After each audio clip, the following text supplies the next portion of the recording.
Hey guys, I'm Michaela from Morton Mandan Public Library, and I'm here at the Dakota Zoo at their new African penguin exhibit. I'm here to interview keeper Megan about her work with the penguins and to watch her take care of them for a little bit, see what they do in their lives. Let's go on inside and see what we can see.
So my name is Megan. I'm an exotics keeper here at the Dakota Zoo, which means I take care of our African penguins. I've been here almost 3 years now. I love what I do. Some of the other things we take care of are the primates, the wallabies, and the emus. Pretty much anything that you don't find here naturally. Yes, honestly. Yes. Very cool. So what's your favorite thing about working with the penguins? I think my favorite thing is that they each have really distinct personalities. Penguins all look alike. There's no way to tell if a penguin is male or female. You have to DNA test their feathers, but their personalities really come out, especially during feeding time. I saw some of them were kind of picky. Are any more picky than others? Or? I would say yes. So we have one penguin, his name is Banks. He only eats herring, which is a fish I was feeding this morning. He won't touch capelin, which is crazy. Everybody else, it's just the type of eating. Shay really likes to chomp at his fish, and so it can be hard to feed him because you don't want your fingers to get chomped. Some of our nicest eaters are probably George, Tigger, and Divot, except when he's molting and then he's ravenous. So where did the names come from? Yeah, so they actually came with these names. So 4 of them came from, actually 3 of them came from Busch Gardens, Tampa Bay. 2 came from Odyssey Aquarium in Arizona. Ambrose came from Pueblo Zoo in Colorado. And we got the other 3 from San Diego. Very cool. Very cool. And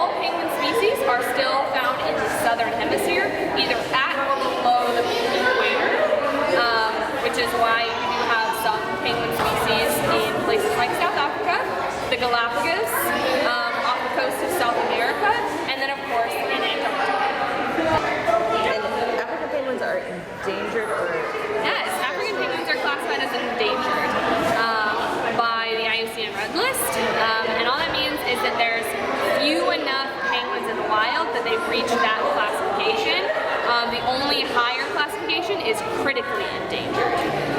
So we actually are part of, well, we will be part of the SSP, which is called the Species Survival Plan, which means that we will be part of the effort to breed penguins in human care.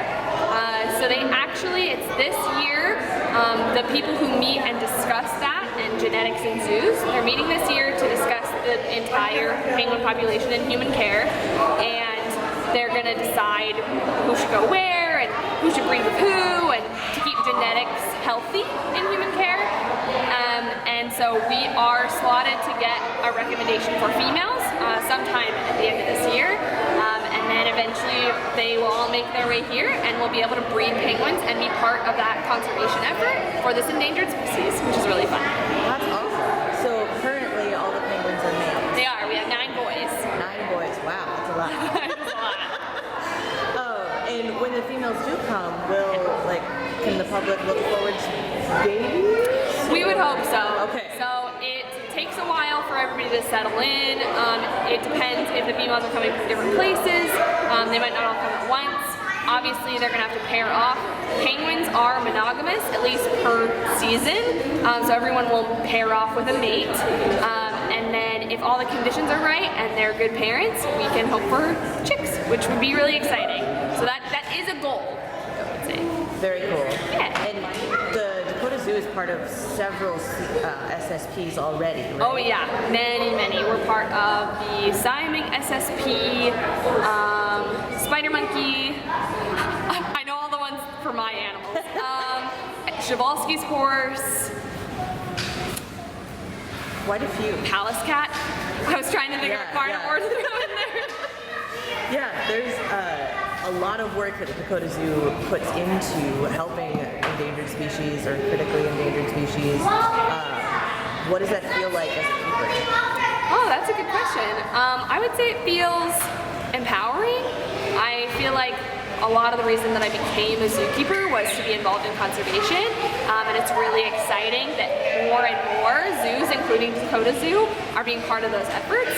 We actually go black-footed ferret spotlighting in South Dakota every year to be part of that in the field, which is really fun. So it brings me a sense of belonging to the world of conservation, and I feel like I'm doing my small part in my corner of the world. Very cool. What is black-footed ferret spotlighting? Yeah, so the black-footed ferret is another endangered species. I think they might still be classified as critically endangered, but I'm not sure. And they were down to like a handful of individuals, and they got reintroduced to the Badlands National Park in South Dakota, and Prairie Wildlife Research. We partner with them, and we go down and volunteer our time. We drive around the whole night looking for ferrets, and then we'll actually set traps, catch them up. If they were ferrets that have already been caught that season, they'll have a blue mark on their side, and we can just let them out of the trap. And if they are new kits that were born that season, we'll actually bring them back to the trailer, and he'll do a full workup, make sure they're healthy, and keep an eye on that population down in South Dakota. That's very cool. Very cool. So looking at what you were doing just now with the feeding, I know some of the other animals, their feeding training has specific behaviors. Do you do much of that with the penguins, or is it just feeding them?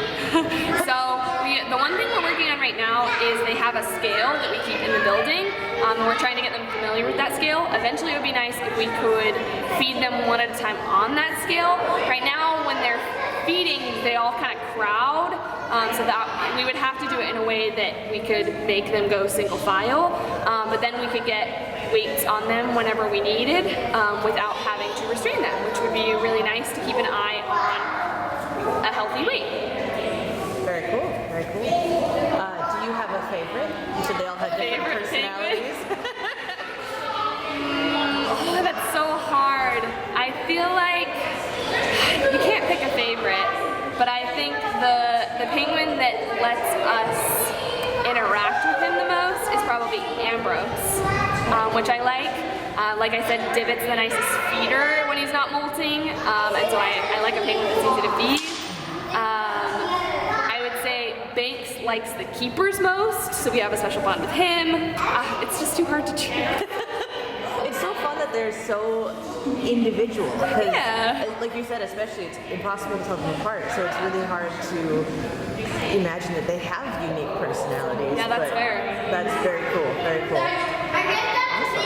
Well, what are you looking forward to most about the continuation of this program? Chicks. I have had the fortune of working with a different penguin species when I was a volunteer, and we had penguin chicks, and penguin chicks are so stinking cute. And it's just really fun to be part of that whole process. Sometimes you have to step in and hand rear. I'm hoping we don't have to do that because it's a lot of work and we want them to learn how to raise their own chicks, but yeah, probably chicks. That's awesome. What are penguins like as parents? What does that look like? Oh, that's a good question. So actually, most species of penguins, unlike emperor penguins, both parents take care of the egg and the chick. They'll take turns, and so that's really interesting.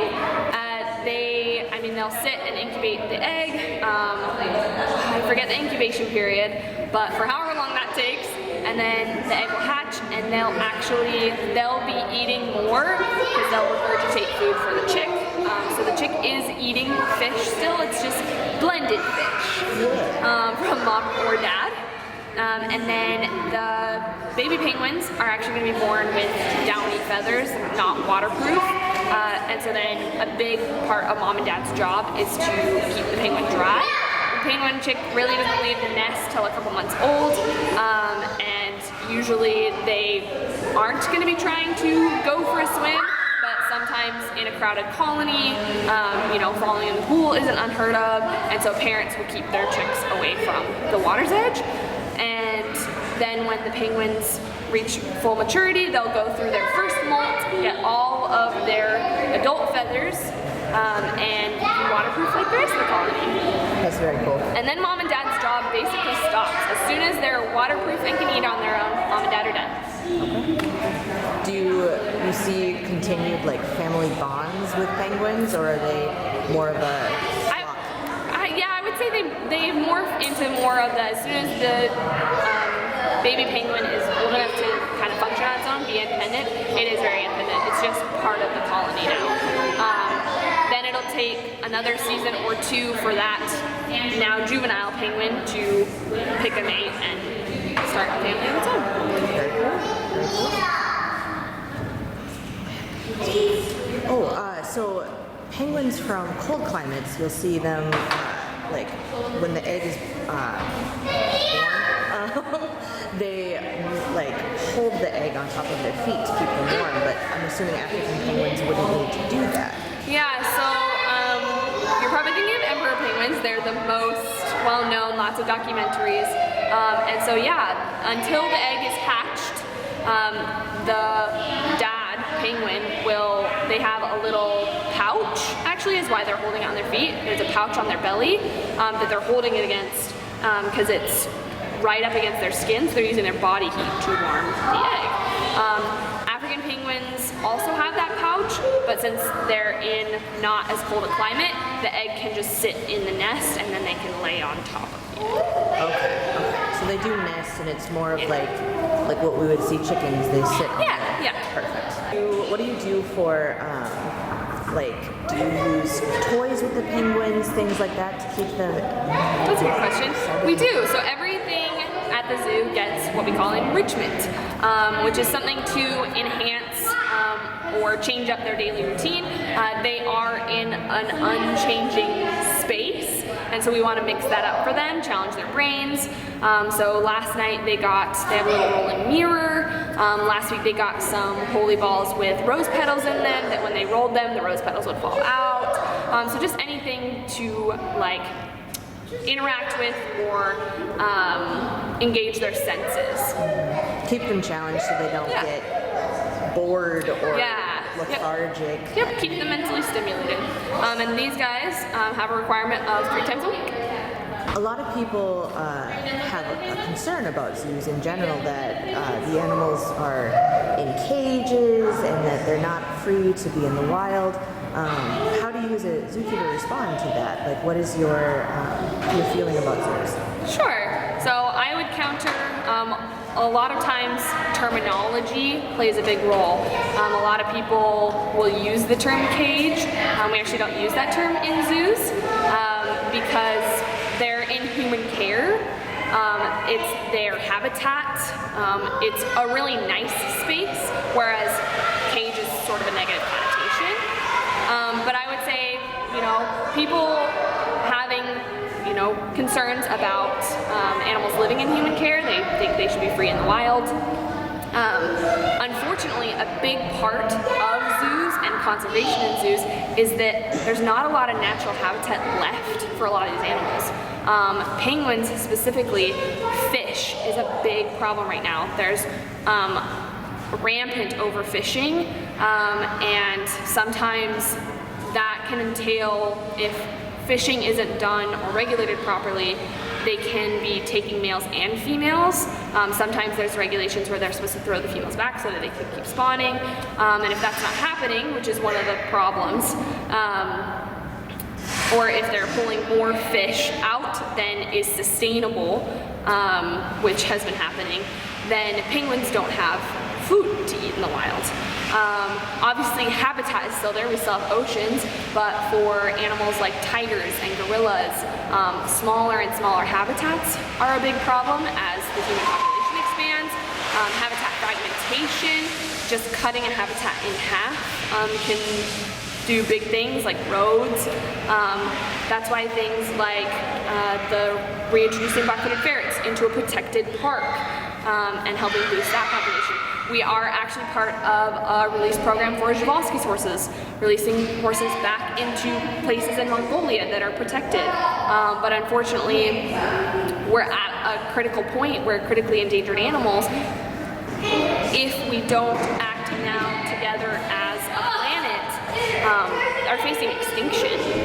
And a big thing of zoos is trying to educate the public on these animals, to instill and inspire the care and compassion for these animals so that people want to help them in their natural habitat, and that can continue. I had a mentor who used to say she wanted to put herself out of a job. If there was lots of wild habitat, zoos wouldn't exist.